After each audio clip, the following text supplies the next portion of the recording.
The Traveler from Ramphere by Aaron Robertson. In a land far away, not so long ago, lived a king who gave gifts. He was good and noble.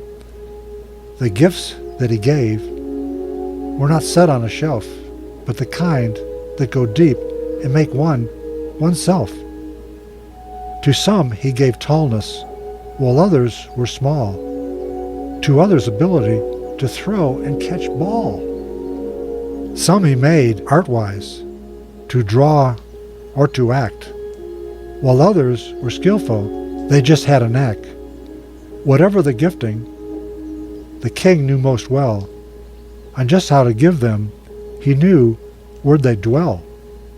The kingdom's high value was one of tradition. To please their God King, it was their religion. When high noon did come, must stand on one leg, either right or the left, your soul you would save.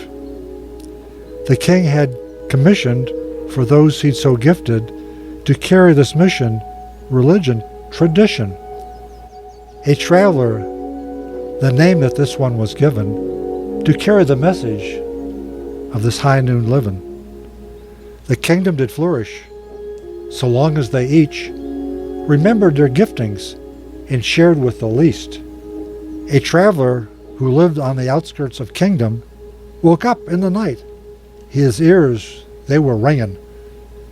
Go, said the voice that spoke to his heart, must tour the land, my truth to impart. Many are those who fail to adhere to single foot standing when high noon draws near. Great blessings, salvation, upon those who hear. For those who ignore it, 'tis much they should fear. For seasons, for cities, this kingdom did have Gilhadre, Jahlepee, Calnata, Ramphere. Spring had begun when Traveler arrived. Gilhadre's trees were budding alive. Fathers returned from hard days at work. Their wives had children, some going berserk. Dads they would come, with arms open wide. No parties, no orgies, no guilt did they hide. Gilhadre was home to those who believed that home's where the heart is, per will of the king. Through teaching, exhorting, day after day, the children would catch their family's way. When clock approached 12, near the midday, they'd pray to their God and stand on one leg. Those left without parents, orphaned, alone, these families would love and welcome them home. Raising children to love and obey their great king was full-time work. Little time was for sleep. The cities of Gilhadre were filled with virtue. They'd learned this as children when they were in school. The teachers did not fail to convey the things they could do to serve God and country. The ways of the family were strengthened each day by pure, holy marriages lived out the king's way. Some made it their business when marriages stumbled to pick them back up and keep them from trouble. These peacemakers worked to counsel all men to work out their problems, to reconcile them. Those who yet come to love and serve King, these faithful did seek to show them the way. Gilhadre was strong as the families it housed. Attacking a marriage was attacking the crown. The values and principles exemplified here were exported to Jahlepee, Calnata, Ramphere. Traveler took in all that he saw, these faithful pursuing their giftings, their call. Friends, I have come. I'll show you just how you can please the king further than what you do now. I'll tell you the truth of what you've been missing. Be a traveler like me, then you'll really have blessing. Then one in the crowd said, "'Tis a strange thing you say, that all would be gifted and called the same way. What if we all had the same gift as you?" Then export of Gilhadre be completely removed. But see, said the traveler, expounding the thought, to focus on family leaves my message unsought. Responding in kind came this quick reply. If King made the family, in this he takes pride. Family needs not an excuse to exist, and singlefoot standing is throughout much of it. The family provides the most tangible means of teaching our children to love and serve King. Then off Traveler went, calling on those who'd heed his good message, selling loft, selling home. So off with Traveler, about half they did go, to carry the message so all people would know. Summer arrived, the seeds had now grown. The gardens of Jahlepee put on a good show. For here in Jahlepee, the faithful did work, from sunrise to sundown, many digging in dirt. The king had commanded that those who'd not work must skip all their meals, including dessert. Their business it was to feed all the kingdom. The lands of Jahlepee were ripe for a reason. 3 rivers did give an abundant supply of much-needed moisture for pastures to thrive.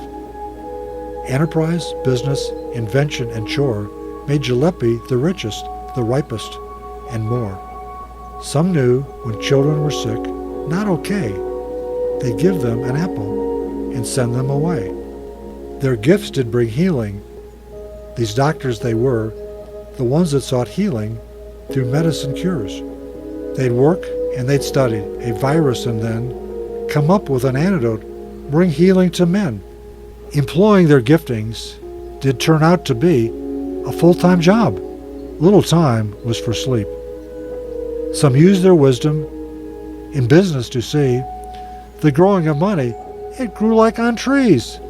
Jahlepee was home to some smart kind of folk, the ones who know science and that kind of stuff.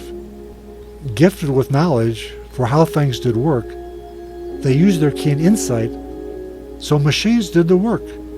When Jahlepites have problems and they're down and out, an encouraging word they often seek out.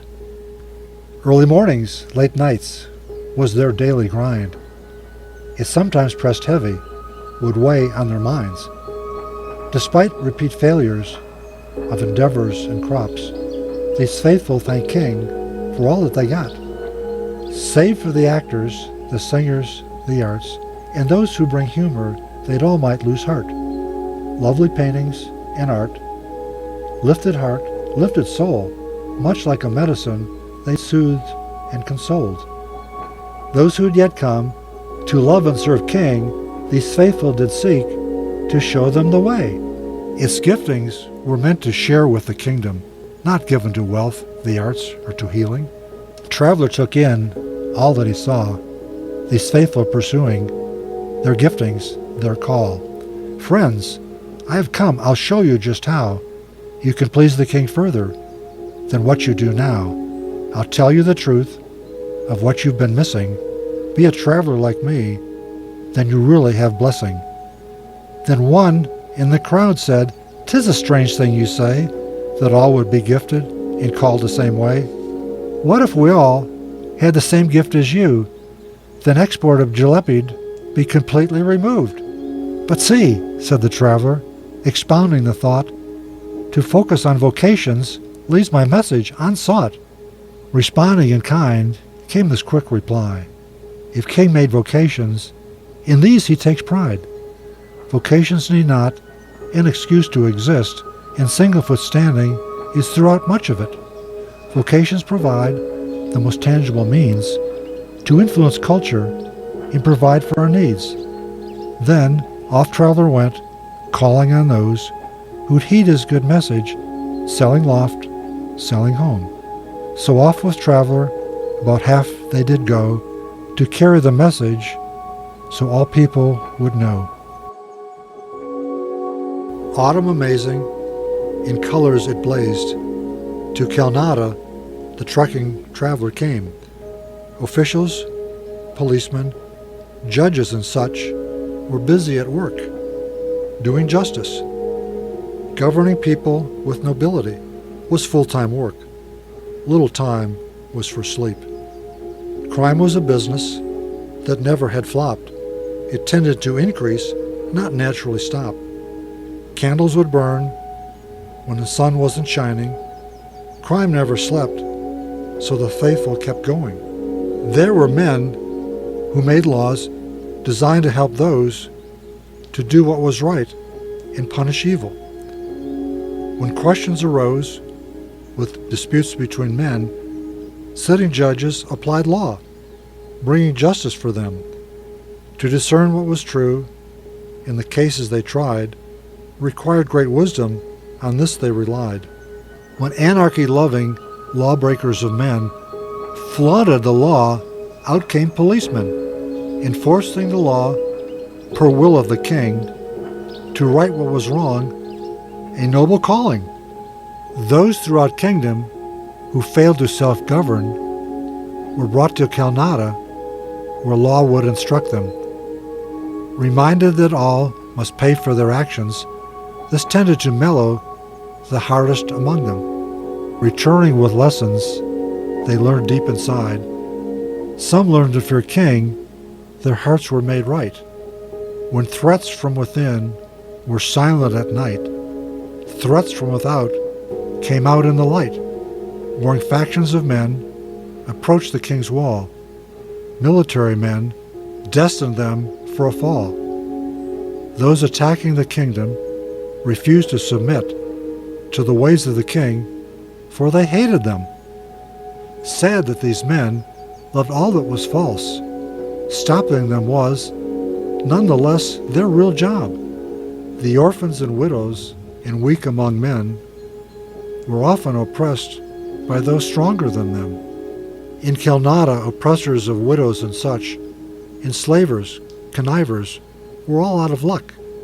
Is justice a constant reminder of when the king would judge hearts and all secrets of men? Traveler took in all that he saw, these faithful pursuing their giftings, their call. Friends, I have come. I'll show you just how you can please the king further than what you do now.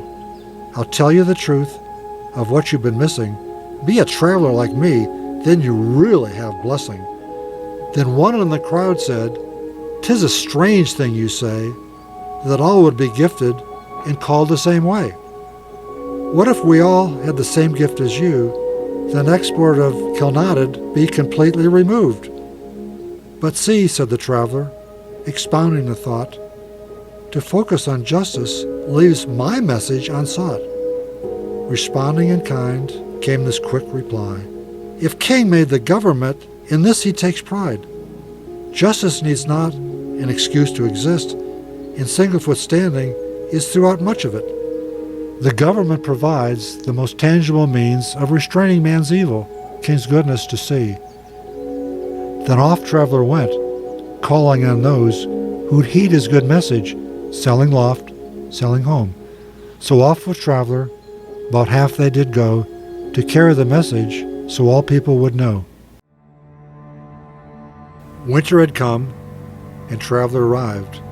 At doorstep of Ramphere, the ground was now white. Walking down Main Street, the Traveler found his hometown, his kinsmen, his friends all around. For here in Ramphere, the king and his ways were encouraged, defended, taught and displayed. The walls of the city were covered with art, depicting king's glory, his fame and his power. The king's ways were higher, more wise and divine than any man's ideas or thoughts in his mind. Some they would go and stand at town square, singing sounds loudly for their king to hear, lauding the king for all that he was, giving him thanks for all he had done. Few jobs were done here to till or plow ground, work justice, serve tables, chase children around. Like tribes, where the many supported the one, Ramphere like the Levites, per king it was done. Mainly, the mission was to learn of the king, study his acts, live out his decrees. For those who'd not heard, that they had a good king, Ramphere sent out travelers, king's truth to proclaim. The many who'd followed the traveler's call now started their learning within Ramphere's walls. To be like the traveler, these many did strive, their king-given giftings, their callings aside. They'd set out at springtime to spread the king's message of goodness and love in single foot standing. The king's servants were led by strong and wise men whose faith in the king encouraged all them. These leaders gave love and devotion to those the king had entrusted for them to uphold. Ramphere was home to the soup kitchen man who cared for the poor, showing mercy to them. This labor engages all of my time. It's on this sole mission I've spent every dime. The king sent a letter to the soup kitchen man, delivered to him as he fed a poor lad. Brings honor to me when children are fed, the poor have clothes and a roof for their heads. Master, replied this humble man, this work's done for you. To serve you makes me glad. Gilhadre, Jahlepee, Calnata's exporting provided Ramphere with all its supporting. Gilhadre would model the love of the king, displayed in each marriage for people to see. Ramphere needed food, needed clothing and homes, so Jahlepee sent men to provide all of those. Burglars had come to Ramphere just to steal. Calnata's police showed justice was real. The symbiotic way these cities did fare was much like a body, all parts did their share. Each city was eager to support and encourage the giftings and callings of their brothers and sisters. In spring to Gilhadre, the traveler set out. He wanted to see how family fared now. He heard children playing on grass in a field. No fathers to teach them, watched character build. These children had fathers, but they'd gone away to please the king further, as traveler did say. Nagging, complaining, both on and off field, children's behavior offensive and shrill. Needs of a marriage neglected and scorned. Divorced bitter couples leaving children's hearts torn.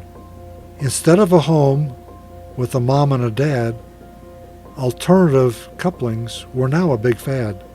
The king had asked fathers to champion his ways by teaching their children day after day. So long as their children were young and at home, the father's priority was set like in stone. The best way to love a king not yet seen was to practice on those in one's own family. Learning to forgive and have love that shows in all of king's values was caught in the home. Those citizens of Gilhadre, their fathers weren't there. They longed and desired to live in Ramphere, not knowing that someday the king might ask them to live in Jahlepee, Calnata, Ramphere. In summer to Jahlepee, the traveler set out. He wanted to see how vocations fared now. He saw a man leaving Dr. Luke with a smile.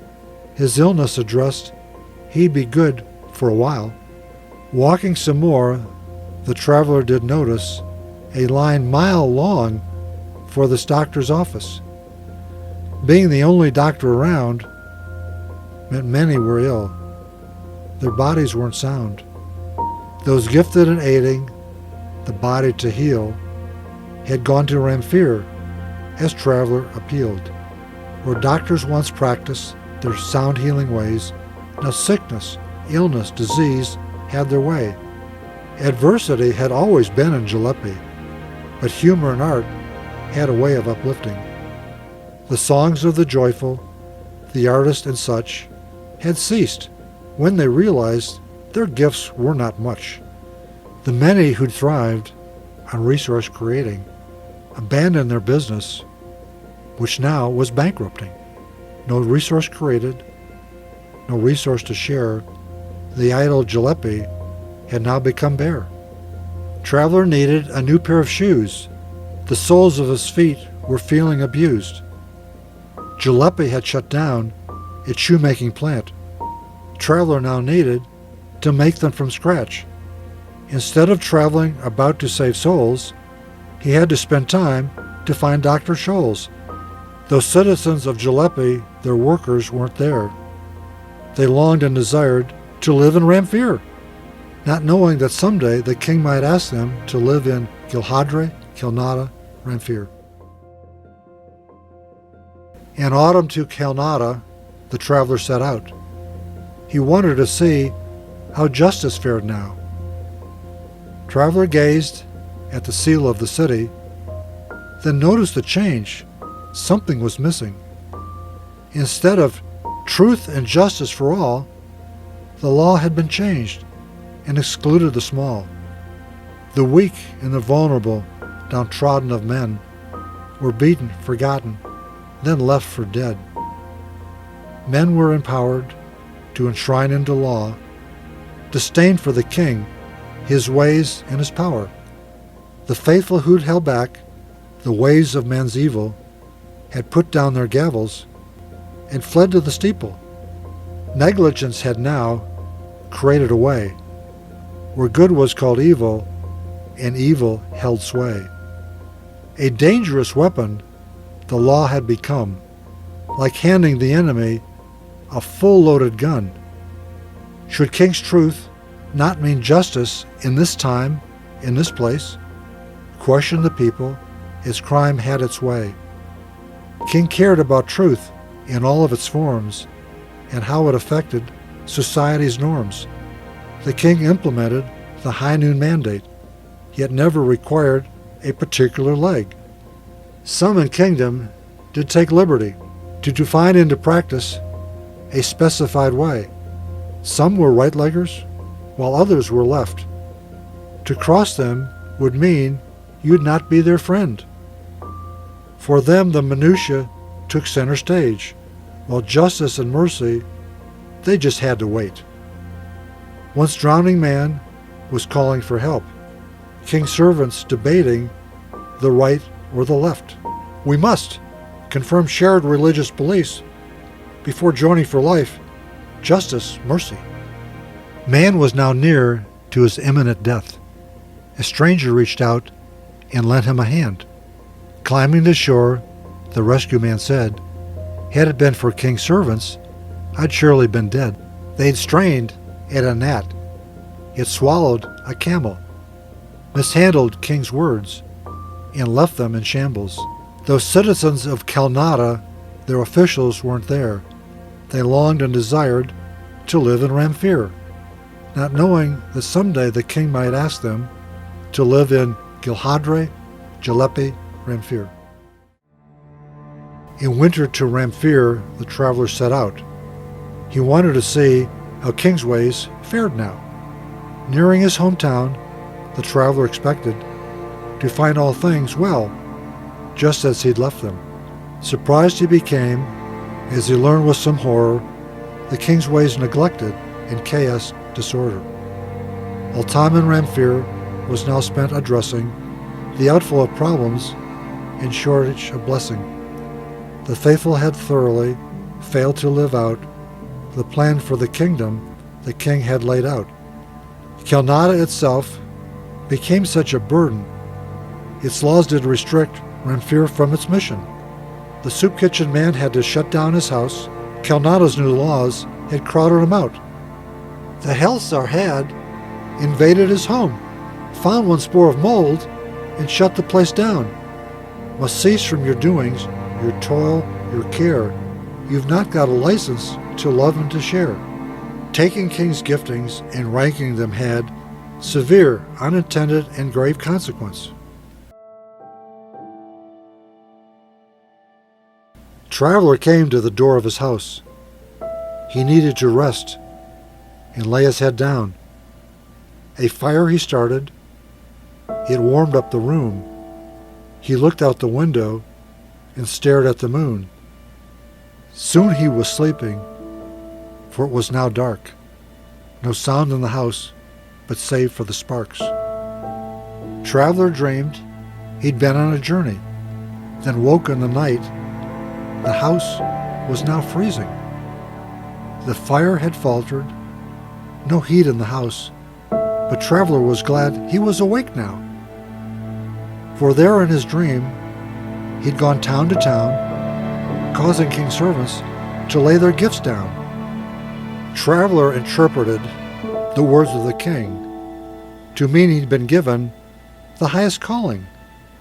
He'd made many feel second class with his words, stirring up envy, dissension, and hurt. The king sent a letter to the traveler which said, "You've heard my good message, but failed to listen. What is it that I've required of you? Do justice, love mercy, and stand at high noon." Traveler sat up, as quick as could be. He wanted to run from his frightening dream. "My king," Traveler cried, as he ran out the door. The snow on his feet he simply ignored. "I thank you that this was only a dream. I'll heed what I've learned, for I know what it means. As sovereign, you know all needs will be met when your servants use the gifts you have lent. Our purpose it is to bring honor to you in whatever work you've called us to do."